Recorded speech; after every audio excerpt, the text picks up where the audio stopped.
வணக்கம் நேயர்களே. கருட புராணத்தின் தர்ம காண்டத்தில் இறந்த ஒரு நபரின் 3 பொருட்களை பற்றி விவரிக்கப்பட்டுள்ளது. அவற்றை ஒருபோதும் பயன்படுத்தக்கூடாது, இல்லையெனில் கடுமையான வேதனைகளை அனுபவிக்க நேரிடும் மற்றும் பலவிதமான இழப்புகள் ஏற்படும். எனவே ஒவ்வொரு புத்திசாலியான நபரும் இந்த பொருட்களை பற்றி கண்டிப்பாக தெரிந்து கொள்ள வேண்டும். ஸ்ரீகிருஷ்ணர் கருடனுக்கு மிகவும் அறிவுபூர்வமான தகவல்களை வழங்கினார். இதை கேட்பதன் மூலம் உங்கள் அறிவும் அதிகரிக்கும். எனவே இந்த வீடியோவை முழுமையாக பார்க்கவும், ஏனென்றால் அரைக்குறை அறிவு ஆபத்தானது. சரி, இப்போது தொடங்குவோம் நண்பர்களே. ஒருமுறை விஷ்ணுவின் வாகனமான கருடன் தன் மனதில் ஒரு சந்தேகத்துடன் துவாரகையில் ஸ்ரீ கிருஷ்ணரிடம் வருகிறான். தன் பிரியமான வாகனமான கருடனை பார்த்து ஸ்ரீ கிருஷ்ணர் மகிழ்ச்சியடைந்து அவனை வரவேற்று, துவாரகையில் உனக்கு நல்வரவு, உன் வருகையால் நான் மிகவும் மகிழ்ச்சியடைகிறேன். நிச்சயமாக உன் வருகைக்கு ஒரு விசேஷ காரணம் இருக்கும். என்ன நோக்கத்திற்காக நீங்க வந்தா என்று சொல் என்கிறார். கருடன் பகவானை வணங்கி, பிரபு, நீங்களெல்லாம் அறிந்தவர். இந்த முழு உலகிலும் உங்களிடமிருந்து எதுவும் மறைக்கப்படவில்லை. நான் உங்களிடம் ஒரு சந்தேகம் கேட்க வந்தேன். அதை நீங்கள்தான் தீர்க்க முடியும் என்கிறான் ஸ்ரீ கிருஷ்ணர். சிரித்துக்கொண்டே, பட்சிராஜனே, உன் சந்தேகம் எதுவாக இருந்தாலும் தயங்காமல் கேள். உன் ஒவ்வொரு சந்தேகம் மற்றும் பிரச்சனைக்கும் தீர்வு காண்பது என் கடமை என்கிறார் கருடன். கவலை தோய்ந்த குரலில், பிரபு, என் கேள்வி என்னவென்றால், ஒரு உயிர் இறக்கும் போது அது தன்னுடன் என்னென்ன பொருட்களை எடுத்து செல்கிறது?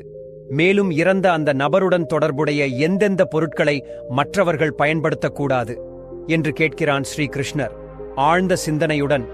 கருடா, உன் கேள்வி மிகவும் முக்கியமானது. இந்த உலகில் யார் பிறந்தாலும் அவர்களுக்கு மரணம் நிச்சயம். மனிதன் இந்த உலகிற்கு வெறுங்கையுடன் தான் வருகிறான். ஆனால் அவன் இறக்கும்போது 5 பொருட்களை தன்னுடன் எடுத்துச் செல்கிறான். இறந்தவரின் 3 பொருட்களை உயிருள்ள மனிதன் ஒருபோதும் பயன்படுத்தக்கூடாது என்பதும் உண்மை. உன் இந்த 2 கேள்விகளுக்கும் பதிலளிக்கும் முன் ஒரு பிராமணனையும் 5 பேய்களையும் பற்றிய கதையை நான் சொல்கிறேன். இதன் மூலம் உன் எல்லா கேள்விகளுக்கும் தீர்வு கிடைக்கும். இந்த கதையை கவனமாக கேள், ஏனென்றால் இதன் மூலம் மனித வாழ்க்கையின் ரகசியங்களை புரிந்து கொள்ள முடியும். இந்த கதையை கேட்பதன் மூலம் மனிதனின் கோடி கோடியான பாவங்கள் நஷ்டமாகின்றன. எனவே இந்த கதையை நீ பரப்பு கருடன் பக்தியுடன். பிரபு, உங்கள் கதையை கவனமாக கேட்க நான் தயாராக இருக்கிறேன். தயவு செய்து அந்த புனிதமான கதையை எனக்கு சொல்லுங்கள் என்று வேண்டுகிறான். பிறகு ஸ்ரீ கிருஷ்ணர் கருடனுக்கு அந்த கதையை சொல்லத் தொடங்குகிறார். கருடா, ஒரு காலத்தில் மத்திய தேசத்தில் தேவ சர்மா என்ற ஏழை பிராமணன் வசித்து வந்தான். அவன் மிகவும் குணவான் மற்றும் சாஸ்திரங்களில் தேர்ச்சி பெற்றவன். அவன் வேதங்களையும் சாஸ்திரங்களையும் ஆழமாக படித்திருந்தான். ஆனால் அவன் தன் அறிவை ஒருபோதும் தவறாக பயன்படுத்தவில்லை. அவன் தன் அறிவை பயன்படுத்தி பணம் சம்பாதிக்க முயற்சிக்கவில்லை. மிகவும் ஏழையாக இருந்தும் அவன் பிச்சை எடுத்துத்தான் வாழ்ந்து வந்தான். ஒரு நாள் அந்த பிராமணன் வனத்தில் தவம் செய்யச் செல்ல எண்ணுகிறான். அவன் கடவுளை தியானிக்கும் நோக்கத்துடன் வனத்தில் சுற்றித் திரிகிறான். பிராமணன் நுழைந்த வனத்தின் பெயர் விபின் வனம். இந்த வனம் மிகவும் பயங்கரமானதாகவும் திகிலூட்டுவதாகவும் இருந்தது. இதை பற்றி தூரதேசத்து மக்களும் பேசிக் கொண்டிருந்தார்கள். இந்த வனத்திற்குள் நுழைய மிகச் சிலரே தைரியம் காட்டினார்கள். ஏனென்றால் அங்குள்ள சூழ்நிலையே பயம் நிறைந்ததாக இருந்தது. விபின் வனத்தில் உயர்ந்த மரங்கள் இருந்தன. அவற்றின் கிளைகள் மிகவும் அடர்த்தியாக இருந்ததால் சூரிய ஒளி கூட கீழே வரை செல்ல முடியவில்லை. அவற்றில் சில மரங்கள் பழங்காலத்தில் இருந்து அப்படியே நின்று கொண்டிருந்தன. உதாரணமாக, பெரிய மரங்கள் அவற்றின் பெரிய வேர்கள் நிலத்திலிருந்து வெளியே வந்து எல்லா திசைகளிலும் பரவி இருந்தன. அங்கு ஆலமரம் மற்றும் அரச மரம் போன்ற மரங்கள் ஏராளமான, ஈயில் யாரையும் நசுக்கக்கூடியவை. இந்த பயங்கரமான வனத்தில் மாண்டவ மற்றும் ஷமி போன்ற மரங்களும் இருந்தன. அவற்றின் அருகே செல்லும் போதே மக்களின் உடல் சிலிர்த்துவிடும். இந்த மரங்களின் கிளைகள் வளைந்தும் நெளிந்தும் விசித்திரமாக இருந்தன. அவற்றில் அடிக்கடி விசித்திரமான உயிரினங்கள் தொங்கிக் கொண்டிருந்தன. அங்கு வளரும் தாவரங்களும் பயமுறுத்துவதாக இருந்தன. விஸ்காம்பா சாதாரணமானதாக இல்லை. இங்கே கருப்பு இறக்கைகள் கொண்ட ஆந்தைகள் பகலிலும் சுற்றித் திரிந்தன. அவற்றின் பயங்கரமான ஒலிகள் காற்றில் எதிரொலித்தன. காட்டு ஓநாய்கள் எப்போதும் தங்கள் இரையை தேடி அலைந்து கொண்டிருந்தன. அவற்றின் கண்கள் இருட்டில் மின்னின. கருப்பு புள்ளிகள் கொண்ட சிறுத்தைகளும் கொடிய கரடிகளும் இங்கே சாதாரணமாக காணப்பட்டன. பறவைகளில் ஷகுனி எனப்படும் கழுகுகளும் கருப்பு மைனாக்களும் மரங்களில் அமர்ந்து தூரத்தில் இருந்து வரும் மக்களை அச்சுறுத்தின. விபின் வனத்தின் முழு சூழ்நிலையும் மிகவும் மர்மமானதாகவும் திகிலூட்டுவதாகவும் இருந்தது. அங்கு ஒவ்வொரு அடியிலும் மரண பயம் நிலவியது. நடந்து செல்லும்போது அவன் மிகவும் பழமையான ஒரு அந்த மரத்தின் அருகே செல்கிறான். அந்த மரத்தின் கீழே 5 பிசாசுகள் நிற்பதை காண்கிறான். அந்த பிசாசுகள் அனைத்தும் அந்த வனத்தின் வழியாக செல்லும் மனிதர்களை பிடித்து சாப்பிடுகின்றன. அந்த வழியாக யார் சென்றாலும் அவர்களை பிடித்து அவை தின்றுவிடும் பிசாசுகளாக இருந்ததால் அவர்களுக்குள் சிறிதும் தர்மமில்லை. அவர்கள் மிகவும் பாவம் செய்தவர்களும் துன்மார்க்கர்களுமாக இருந்தார்கள். அவர்கள் யாரையும் இரக்கத்துடன் பார்த்ததில்லை. அந்த பிராமணன் அந்த மரத்தின் அருகே வந்ததும் அந்த பிசாசுகள் ஒன்றுக்கொன்று பேசத் தொடங்குகின்றன. அடே, வாருங்கள் சகோதரர்களே, இன்று நமக்கு புதிய உணவு கிடைத்துள்ளது. இந்த பிராமணனை முதலில் நான் தான் சாப்பிடுவேன். இவன் மாமிசம் எவ்வளவு சுவையாக இருக்கும். இந்த பிராமணன் சாத்வீக உணவை மட்டுமே சாப்பிட்டிருப்பான். அதனால் அவன் உடலில் எந்த நோயும் இருக்காது, புழுக்களோ பூச்சிகளோ இருக்காது. இவன் மாமிசத்தை சாப்பிடுவது பெரிய ஆனந்தமாக இருக்கும். ஹா ஹா ஹா என்று ஒரு பிசாசு சொல்கிறது. இரண்டாவது பிசாசு சொல்கிறது, இந்த பிராமணனை நான் தான் சாப்பிடுவேன். இன்று பல நாட்களுக்கு பிறகு வேட்டை கிடைத்துள்ளது. இப்படி அந்த பிசாசுகள் அந்த பிராமணனை சாப்பிட முன்னேறுகின்றன. ஆனால் அந்த பிராமணன் அந்த பிசாசுகளை பார்த்ததும் சிறிதும் பயப்படவில்லை. அந்த பிராமணன் விஷ்ணுவின் தீவிர பக்தன். அவன் எப்போதும் ஸ்ரீஹரியின் நாமத்தை ஜெபித்துக் கொண்டே இருப்பான். அதனால் அவனுக்கு யாரை பார்த்தும் பயமில்லை. அந்த பிசாசுகளை பார்த்தும் பிராமணன் பயப்படவில்லை. அந்த பிசாசுகளை பார்த்து அவர்களை வணங்கத் தொடங்குகிறான். ஓ பிசாசுகளே, உங்களுக்கு வணக்கம் என்கிறான். அந்த பிராமணனின் இப்படிப்பட்ட விசித்திரமான நடத்தையை பார்த்து பிசாசுகள் திகைத்து போகின்றன. விஷ்ணு பக்தனான பிராமணனின் அருகாமையால் அவர்களுக்குள் இருந்த கொடூர எண்ணம் அழிந்து விடுகிறது. அவர்கள் ஆச்சரியத்துடன் அந்த பிராமணனை பார்த்து, ஓ மகாத்மா, நீங்கள் யார்? இந்த வனத்தில் ஏன் தனியாக திரிகிறீர்கள்? எங்களை போன்ற பிசாசுகளை பார்த்தும் உங்களுக்கு சிறிதும் பயமில்லையே? பெரிய பெரிய வீரர்களும் கூட எங்களை போன்ற பிசாசுகளை பார்த்தால் நடுநடுங்கி ஓடிவிடுவார்கள். எங்களை பார்த்து பயந்து ஓடிவிடுவார்கள். ஆனால் உங்கள் மனதில் எந்தவிதமான பயமும் தெரியவில்லை. உங்கள் அருகாமையில் வந்ததும் எங்கள் பசியும் போய்விட்டது. நாங்கள் உங்களை உணவாக நினைத்து சந்தோஷப்பட்டோம்.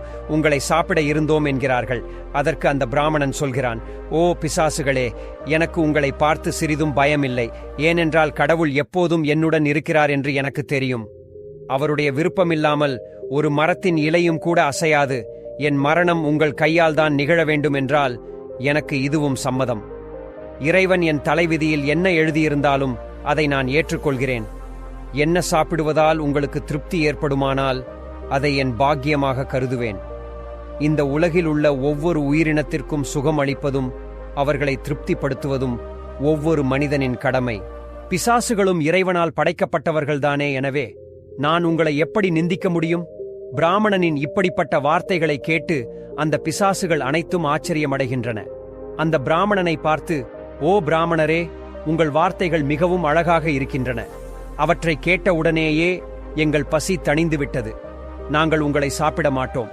தயவு செய்து நீங்கள் யார் என்றும் எந்த காரணத்திற்காக இந்த வனத்தில் அலைந்து கொண்டிருக்கிறீர்கள் என்றும் சொல்லுங்கள் என்கிறார்கள். அந்த பிராமணன் சொல்கிறான், ஓ பிசாசுகளே, என் பெயர் தேவ சர்மா. நான் இறைவனை வழிபடுவதற்காக இந்த வனத்தில் ஒரு பொருத்தமான இடத்தை தேடிக் கொண்டிருந்தேன். ஆனால் உங்களை பார்த்தால் நீங்கள் மிகவும் கஷ்டத்தில் இருப்பது போல் தெரிகிறது. நீங்கள் ஏன் பிசாசாக மாறினீர்கள் என்று சொல்லுங்கள். நான் உங்களுக்கு ஏதாவது உதவி செய்ய முடியுமானால் தயவு செய்து சொல்லுங்கள். என் சக்திக்கு ஏற்ப உங்களால் முடிந்தவரை நான் நிச்சயமாக உதவுவேன். பிராமணனின் வார்த்தைகளை கேட்டு அந்த பிசாசுகள் அனைத்தும் ஸ்தம்பித்து நிற்கின்றன. ஓ இருபிறப்பாளரே, உங்களுக்கு மீண்டும் மீண்டும் வணக்கம். நாங்கள் அனைவரும் எங்கள் பாவச் செயல்களின் காரணமாகத்தான் பிசாசுகளாக ஆனோம். எங்கள் முன்னோர்களை நாங்கள் அவமதித்தோம். அதனால்தான் எங்களுக்கு இந்த பிசாசு பிறவி கிடைத்தது. எப்போது இந்த பிசாசு உடலில் இருந்து விடுபடுவோம் என்று தெரியவில்லை. நாங்கள் மனிதர்களாக இருந்தபோதும் நிறைய பாவங்கள் செய்தோம். பிசாசுகளாக மாறிய பிறகு அடங்கா பாவங்கள் செய்தோம். எத்தனை நிரபராதியான மனிதர்களையும் உயிரினங்களையும் கொன்று சாப்பிட்டோம். அதனால் எங்களுக்கு இந்த பிசாசு பிறவியில் இருந்து ஒருபோதும் விடுதலை கிடைக்காது என்று தோன்றுகிறது. பிறகு பிராமணன் சொல்கிறான், ஓ பிசாசுகளே, உங்கள் வேதனையை நான் புரிந்து கொள்கிறேன். தயவு செய்து எனக்கு சொல்லுங்கள், நான் எப்படி உங்களுக்கு விடுதலை அளிக்க முடியும்? நான் மத்திய தேசத்தில் வசிக்கும் தேவ சர்மா என்ற பிராமணன். நான் பல தவம், விரதம் மற்றும் உபவாசம் செய்துள்ளேன். எனவே உங்கள் விடுதலைக்காகவும் ஏதாவது விரதம், உபவாசம் இருந்தால் எனக்கு சொல்லுங்கள். அதை நான் நிச்சயமாக செய்ய முயற்சிப்பேன். பிராமணனின் பேச்சை கேட்டதும் அந்த பிசாசுகளுக்கு அந்த பிராமணன் அவர்களுடைய மகனும் அல்லது பேரனோ என்று புரிகிறது. அந்த பிசாசுகள் அந்த பிராமணனின் தாத்தா கொள்ளு தாத்தாக்கள் அவர்கள் பாவம் செய்ததால் பிசாசுகளாக மாறிவிட்டார்கள். ஸ்ரீ கிருஷ்ணர் சொல்கிறார், யோ கருடா, இப்படி அந்த பிசாசுகளுக்கு அந்த பிராமணன் அவர்களுடைய வம்சாவளிதான் என்று புரிகிறது. பிறகு அவர்கள் அனைவரும் அந்த பிசாசுகள் ஒவ்வொன்றும் தங்கள் பாவச் செயல்களைப் பற்றி சொல்லத் தொடங்குகின்றன. உச்சி என்ற பெயர் கொண்ட முதல் பிசாசு முன்னே வந்தது. அதன் உடல் மாமிசத்தாலும் இரத்தத்தாலும் தோய்ந்திருந்தது. அதன் கண்களில் அதர்மத்தின் நெருப்பு எரிந்து கொண்டிருந்தது. அது நடுங்கும் குரலில் பிராமணனிடம் சொன்னது, என் பெயர் உச்சி என்று வந்தது. ஏனென்றால் நான் எப்போதும் மற்றவர்களின் எச்சில் மற்றும் மிச்சத்தை சாப்பிட்டேன். முந்தைய பிறவியில் நான் புருகஸ்பதி, உன் 5ஆம் தலைமுறை மூதாத என் நான். ஒரு காலத்தில் நான் மிகவும் அறிவாளியாகவும் மரியாதைக்குரிய பிராமணனாகவும் இருந்தேன். நான் யாகங்களையும் சடங்குகளையும் செய்தேன். ஆனால் மெல்ல மெல்ல என் பேராசை அதிகரித்தது. மற்றவர்கள் விட்டுச் சென்ற உணவை உண்ணும் பழக்கம் எனக்கு ஏற்பட்டது. மற்றவர்களின் ஏற்றில் உணவில் எனக்கு ருசி தெரிய ஆரம்பித்தது. இது அதர்மம் என்று தெரிந்தும் நான் ஏற்றில் உணவை பரிமாறிக்கொள்ள ஆரம்பித்தேன். ஒரு நாள் நான் ஒரு புனித யாகத்திற்கு பிறகு மிஞ்சியிருந்த உச்சி உணவை சாப்பிட்டேன். அந்த உணவின் மூலம் என் உடலில் விஷம் உருவாகி அதே நொடியில் நான் இறந்து போனேன். இப்போது நான் பிசாசாக உச்சி உணவை சாப்பிடுகிறேன். இதுதான் என் சாபம். நக்ன அங்கன் என்ற பெயர் கொண்ட 2வது பிசாசு முன்னே வந்தது. அதன் உடல் முழுவதும் நிர்வாணமாக இருந்தது. அதன் எலும்புகள் தெரிந்தன. அது பிராமணனை பார்த்து சொன்னது, என் பெயர் நக்ன அங்கன் என்று வந்தது. ஏனென்றால் நான் எப்போதும் நிர்வாணமாகத்தான் குளித்தேன். முந்தைய பிறவியில் என் பெயர் சரத் சந்திரா. நான் உன் 6ஆம் தலைமுறை மூதாதையன். நான் ஒரு பிராமண குலத்தில் பிறந்தேன். எனக்கு ஞானமும் தவ வலிமையும் இருந்தது. ஆனால் நான் என் உடலை பற்றி கர்வம் கொள்ள ஆரம்பித்தேன். நிர்வாணமாக குளிப்பதில் எனக்கு ஆனந்தம் கிடைத்தது. சமூகத்தின் விதிகளை நான் அவமதித்தேன். இதை நான் இயற்கையானதாக நினைத்தேன். ஆனால் இது அதர்மம். ஒரு நாள் நான் நகரத்தின் குளத்தில் நிர்வாணமாக குளித்துக் கொண்டிருந்த போது ஜலதேவதை எனக்கு சாபம் கொடுத்தார். என் கர்வம் காரணமாக நான் பிசாசு பிறவி எடுப்பேன் என்று சாபம் கொடுத்தார். என் மரணமும் அதே குளத்தில் மூழ்கி நிகழ்ந்தது. இப்போது நான் பிசாசு. என் உடல் எப்போதும் நிர்வாணமாக இருக்கும். நான் என் பிராமண தர்மத்தை அவமதித்தது போல. ஷவவஸ்திரா என்ற பெயர் கொண்ட 3வது பிசாசு இறந்தவர்களின் கிழிந்த ஆடைகளை தன் உடலில் சுற்றியிருந்தது. அதன் குரலில் வலி இருந்தது. அது சொன்னது, நான் இந்த பிறவியில் இருப்பதற்கு காரணம் நான் எப்போதும் இறந்தவர்களின் ஆடைகளை திருடினேன். முந்தைய பிறவியில் என் பெயர் அச்சுதானந்தா. நான் உன் முன்னோர்களில் ஒருவன். அதுக்குரிய பிராமண குலத்தைச் சேர்ந்தவன். ஆனால் என் மனதில் பேராசை அதிகரித்தது. நான் சுடுகாட்டுக்கு சென்று இறந்தவர்களின் ஆடைகளை திருடி அவற்றை விற்றேன். இறந்தவர்களின் துணிகளை அணிந்து எனக்கு சுகம் கிடைத்தது. என் இந்த அதர்மத்தை பார்த்து தேவர்கள் எனக்கு சாபம் கொடுத்தார்கள். என் மரணமும் சுடுகாட்டில் நிகழும் என்றும் நான் பிசாசாக எப்போதும் பிணங்களின் ஆடைகளை அணிவேன் என்றும் சாபம் கொடுத்தார்கள். என் மரணம் சுடுகாட்டில்தான் நிகழ்ந்தது. அங்கு ஒரு பயங்கரமான பிசாசு என்னை கொன்றது. இப்போது எனக்கு இறந்தவர்களின் ஆடைகளை அணியும் சாபம் கிடைத்துள்ளது.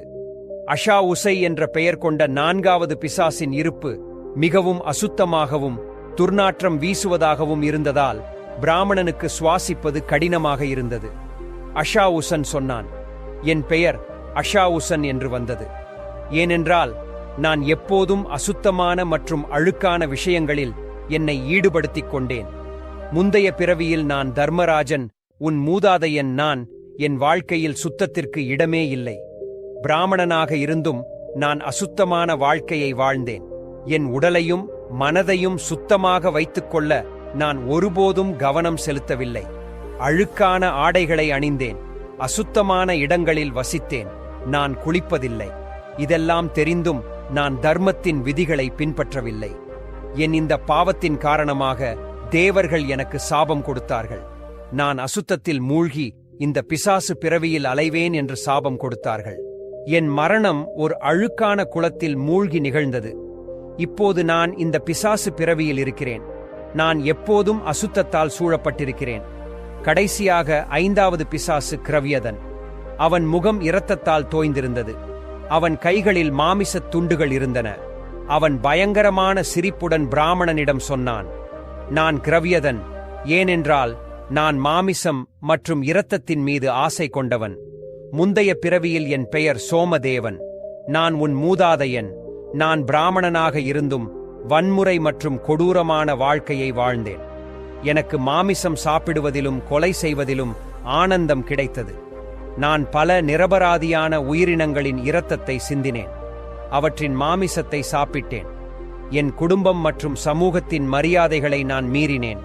என் இந்த அதர்மத்தின் காரணமாக என் மரணம் ஒரு மாமிச விருந்தின் போது நிகழ்ந்தது. நான் ஒரு பசுவின் மாமிசத்தை சாப்பிட்ட போது தேவர்கள் எனக்கு சாபம் கொடுத்தார்கள். நான் இந்த பிசாசு பிறவியில் வந்து இரத்தம் மற்றும் மாமிசத்தின் மீது ஆசை கொண்டவனாக இருப்பேன் என்று சாபம் கொடுத்தார்கள். இப்போது நான் எப்போதும் கவையாராக இருக்கிறேன். இப்படி அந்த பிசாசுகள் சொல்கின்றன, ஓ மகனே, நாங்கள் எப்போதும் உச்சி ஆடைகளை அணிந்தோம். அழுக்கான கரை படிந்த ஆடைகளை அணிந்துதான் உணவு, பூஜை, பாடம் போன்ற காரியங்களைச் செய்தோம். நாங்கள் எப்போதும் உயர்வான உணவை மட்டுமே சாப்பிட்டோம். இதனால்தான் எங்களுக்கு இந்த துர்க்கதி ஏற்பட்டது. நாங்கள் நிர்வாணமாக குளித்தோம். இதனால் எங்கள் பித்ருக்கள் எங்களை வெறுத்தார்கள். நாங்கள் ஒருபோதும் முன்னோர்களுக்காக உணவு படைக்கவில்லை. இதனால்தான் காரணத்தால்தான் நாங்கள் இறந்த பிறகு பேய்களானோம். பிறகு அந்த பிசாசுகள் சொல்கின்றன, ஓ மகனே, நீ உன் வம்சத்தைச் சேர்ந்தவன். நாங்கள் உன் முன்னோர்கள், நீ எங்கள் அருகே அனுப்பப்பட்டது. கடவுளின் கருணை, நீ எங்களை நிச்சயமாக விடுவிப்பாய் என்று இப்போது எங்களுக்கு நம்பிக்கை வந்துவிட்டது. ஓ மகனே, நீ இப்போது போய் எங்கள் விடுதலைக்கான வழிகளை செய். தங்கள் முன்னோர்களின் இப்படிப்பட்ட நிலையை பார்த்து அந்த பிராமணன் மிகவும் வருத்தப்படுகிறான். ஒவ்வொரு மனிதனுக்கும் தன் முன்னோர்களுக்கு விடுதலை அளிப்பது கடமை என்று நினைக்கிறான். அந்த பிராமணன் அந்த பிசாசுகளுக்கு வாக்கு கொடுத்து சொல்கிறான், ஓ தாத்தாக்களே, உங்கள் விடுதலைக்காக நான் நிச்சயமாக வழி செய்வேன். பிறகு அந்த பிராமணன் அகத்திய முனிவரிடம் சென்று முன்னோர்களுக்கு விடுதலை அளிப்பதற்கான வழிகளை கேட்கிறான். அகத்திய முனிவர் அந்த பிராமணனுக்கு முன்னோர்களுக்கு செய்ய வேண்டிய தர்ப்பணம், சிரார்த்தம், பிண்டதானம், தான தர்மம் போன்ற கிரியைகளை பற்றி சொல்கிறார். பிறகு அந்த பிராமணன் புனித நதிக்கரைக்கு சென்று அகத்திய முனிவர் சொன்ன எல்லா காரியங்களையும் தன் முன்னோர்களுக்கு செய்கிறான். முதலில் நதியின் புனித நீரால் தர்ப்பணம் செய்கிறான். பிறகு நதிக்கரையில் உட்கார்ந்து பிண்ட தானம் செய்கிறான். தன்னால் முடிந்ததை தான தர்மம் செய்கிறான். இப்படி அந்த பிராமணன் தர்ப்பணம் மற்றும் தான தர்மம் செய்ததால் அந்த பிசாசுகள் அனைத்தும் விடுதலை பெற்று சொர்க்கத்தை நோக்கி செல்கின்றன. பிறகு ஸ்ரீ கிருஷ்ணர் கருடனிடம் சொல்கிறார், ஓ கருடா, அதனால்தான் மனிதன் ஒருபோதும் உச்சி ஆடையை அணியக்கூடாது. அதாவது அழுக்கான கரை படிந்த ஆடைகளை அணியக்கூடாது. ஒருபோதும் உச்சி உணவை உட்கொள்ளக்கூடாது. மற்றவர்கள் எச்சில் செய்த தரையில் கிடந்த, மற்றவர்களால் தாண்டிய மற்றும் முன்னோர்களுக்கு படைக்காமல் உண்ட உணவு சிஷ்ட உணவு. ஓ கருடா, இப்போது இறந்த ஒருவரின் எந்தெந்த பொருட்களை உயிருள்ள மனிதன் ஒருபோதும் பயன்படுத்தக்கூடாது என்பதை பற்றி சொல்கிறேன். எனவே நீ கவனமாக கேள். ஓ கருடா, மனிதன் இந்த உலகில் பிறந்து பலவிதமான லௌகீக சுகங்களின் மோகத்தில் விழுகிறான். இறந்த பிறகும் அவனுக்கு அந்த பொருட்களின் மீதுள்ள மோகம் விடுவதில்லை. ஒருவன் உலக பொருட்களின் மோகத்தை விட்டுவிட்டு முழுமையாக இறைவனுக்கு தன்னை அர்ப்பணிக்காத வரை அவன் வெவ்வேறு பிறவிகள் எடுத்து பூலோகத்தில் அலைந்து கொண்டே இருப்பான். சில சமயங்களில் இந்த மோகம் மிகவும் அதிகமாகி அவன் இறந்த பிறகும் இந்த பூலோகத்திலேயே சுற்றித் திரிகிறான். அதாவது அவன் பேய் பிறவி எடுக்கிறான். ஒருவேளை ஒரு மனிதன் அகால மரணமடைந்தால் அவனும் பேய் பிறவி எடுக்கிறான்.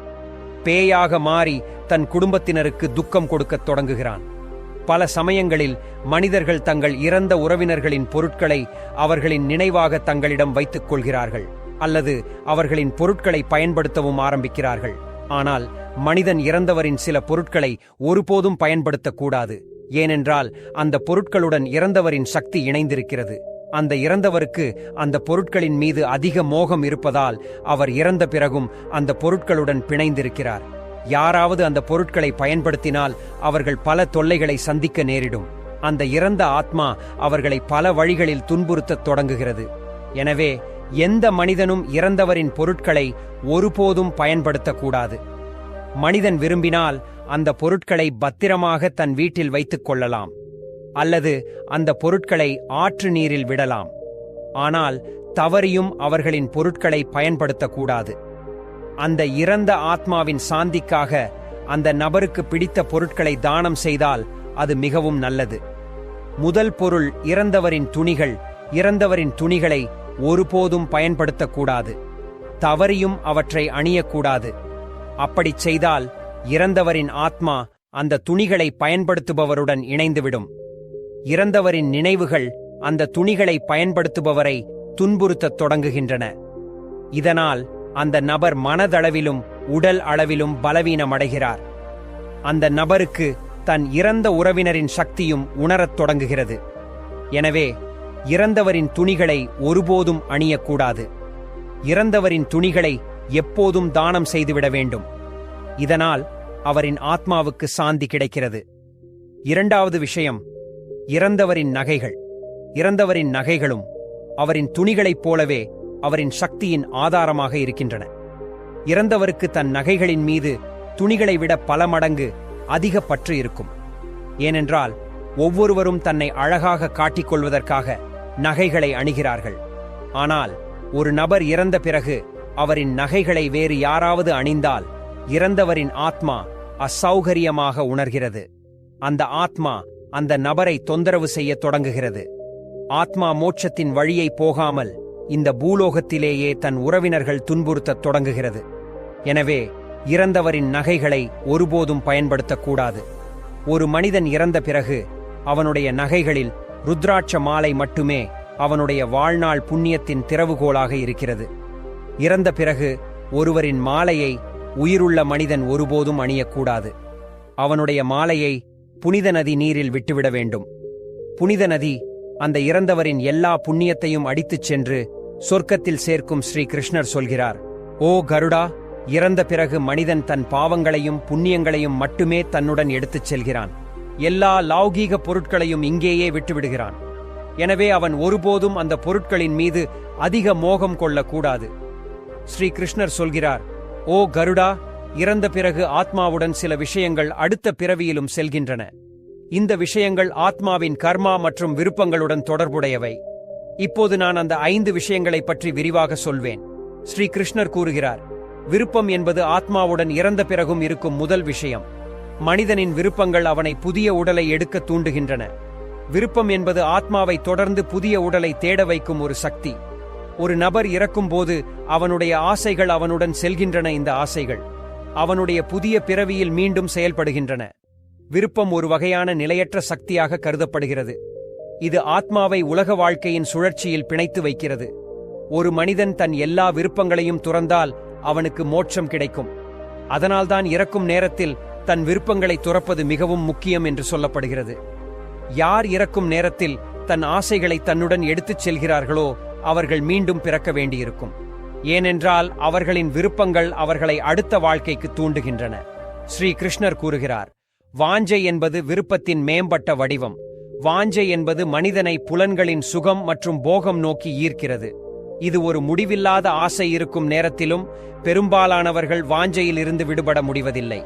இந்த வாஞ்சை உலக உடைகள், செல்வம், குடும்பம் மற்றும் போகங்களின் மீதுள்ள ஈர்ப்பை அதிகரிக்கிறது. வாஞ்சை மிகவும் சக்தி வாய்ந்தது. இது இறந்த பிறகும் ஆத்மாவுடன் இருக்கிறது. வாஞ்சைக்கு உதாரணம் விஷ்ணு புராணத்தில் பரத மன்னனின் கதையில் உள்ளது. பரத மன்னன் ஒரு மான் குட்டியுடன் அதிக அன்பு காட்டினார். அந்த குட்டியின் மீது அவருக்கு இருந்த வாஞ்சை மிகவும் தீவிரமாக இருந்தது. இறக்கும் தருவாயிலும் அவர் அந்த மானை பற்றியே நினைத்துக் கொண்டிருந்தார். இதன் விளைவாக அடுத்த பிறவியில் அவர் மானாக பிறந்தார்.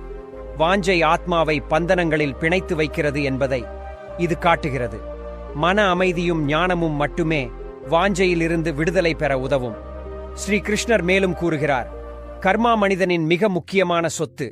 அது இறந்த பிறகும் அவனுடன் செல்கிறது. மனிதன் வாழ்க்கையில் செய்யும் நல்ல அல்லது கெட்ட செயல்கள் அவனுடைய அடுத்த பிறவியில் பலன் தருகின்றன. இறக்கும் தருவாயில் ஆத்மா செய்த எல்லா கர்மங்களின் கணக்கும் இருக்கும். ஒருவன் நல்ல கர்மங்களை செய்திருந்தால் அவனுக்கு மறுமையில் சுகமும் சாந்தியும் கிடைக்கும். அடுத்த பிறவியிலும் அவன் செழிப்பை பெறுவான். அதே நேரத்தில் அவன் கெட்ட கர்மங்களை செய்திருந்தால் அவனுக்கு நரகம் அல்லது துன்பகரமான வாழ்க்கை கிடைக்கும். இதனால்தான் நம்முடைய தர்ம சாஸ்திரங்களில் கர்மாவிற்கு அதிக முக்கியத்துவம் கொடுக்கப்பட்டுள்ளது. கர்மாவின் வேகம் மிகவும் அற்புதமானது. அது 7 பிறவிகள் வரை ஆத்மாவை துரத்துகிறது. எனவே மனிதன் எப்போதும் புண்ணிய கர்மங்களை செய்ய முயற்சிக்க வேண்டும். பகவான் ஸ்ரீகிருஷ்ணர் 4வது விஷயமாக கடனை குறிப்பிடுகிறார். அவர் கூறுகிறார், கடன் என்பது இறந்த பிறகும் ஆத்மாவை துரத்தும் ஒரு விஷயம். ஒருவன் வாழ்க்கையில் யாரிடமாவது கடன் வாங்கி அதை திருப்பிச் செலுத்தாமல் இறந்துவிட்டால் அந்த கடன் அடுத்த பிறவியிலும் அவனுடன் இருக்கும். கடன் ஆத்மாவின் மீது ஒரு வகையான பந்தனத்தை ஏற்படுத்துகிறது. அது திருப்பிச் செலுத்தப்படும் வரை ஆத்மா அதிலிருந்து விடுபட முடியாது. இறந்த பிறகு அந்த ஆத்மாவுக்கு மறுமையில் கடன் திருப்பிச் செலுத்துவதற்காக தண்டனை கூட வழங்கப்படலாம். மறுபிறவியில் கடனின் காரணமாக அந்த நபர் உடல் ரீதியாகவோ அல்லது மன ரீதியாகவோ துன்பப்படலாம். இதனால்தான் தர்ம சாஸ்திரங்களில் கூறப்பட்டுள்ளது, வாழ்க்கையில் வாங்கிய கடன்கள் அனைத்தையும் திருப்பிச் செலுத்திய பிறகே மரணத்தை நோக்கிச் செல்ல வேண்டும். அப்போதுதான் ஆத்மா அடுத்த பிறவியில் இந்த சுமையிலிருந்து விடுபட முடியும். கடைசியாக பகவான் ஸ்ரீ கிருஷ்ணர் கருடனுக்கு பக்தியின் முக்கியத்துவத்தை பற்றி கூறுகிறார். பக்தி என்பது ஆத்மாவை இறைவனுடன் இணைக்கும் புனிதமான பாதை. யார் உண்மையான மனதுடன் கடவுளை வழிபடுகிறாரோ அவருடைய ஆத்மா இறந்த பிறகும் அந்த பக்தியின் பலனை பெறுகிறது. பக்தி மட்டுமே ஆத்மாவை பிறப்பு, இறப்புச் சுழற்சியிலிருந்து விடுவித்து மோட்சத்தை அளிக்கக்கூடிய சக்தி. பக்தியால் நிறைந்த இதயம் இறந்த பிறகும் இறைவனுக்கு நெருக்கமாக இருக்கிறது. இதனால்தான் பக்தி வாழ்க்கையின் மிகச் புனிதமான சாதனமாக கருதப்படுகிறது. இப்படி பகவான் ஸ்ரீ கிருஷ்ணர் கருடனுக்கு ஆத்மாவுடன் இறந்த பிறகு விருப்பம், வாஞ்சை, கர்மா, கடன், புண்ணியம் மற்றும் பக்தி ஆகியவை இருக்கும் என்று கூறினார். இந்த விஷயங்கள் ஆத்மாவை வாழ்க்கைச் சுழற்சியில் பிணைத்து வைக்கின்றன அல்லது மோட்சத்தை நோக்கி அழைத்துச் செல்கின்றன. நண்பர்களே, இப்படி ஸ்ரீ கிருஷ்ணர் கருடனுக்கு மிகவும் முக்கியமான ஞானத்தை அளித்தார். இந்த தகவல் உங்களுக்கு பிடித்திருக்கும் என்று நம்புகிறேன். வீடியோவை லைக் செய்யவும், கமெண்டில் ஜெய் ஸ்ரீ கிருஷ்ணா என்று கண்டிப்பாக எழுதவும், மேலும் சேனலை சப்ஸ்கிரைப் செய்யவும் உங்கள் அனைவருக்கும் நன்றி.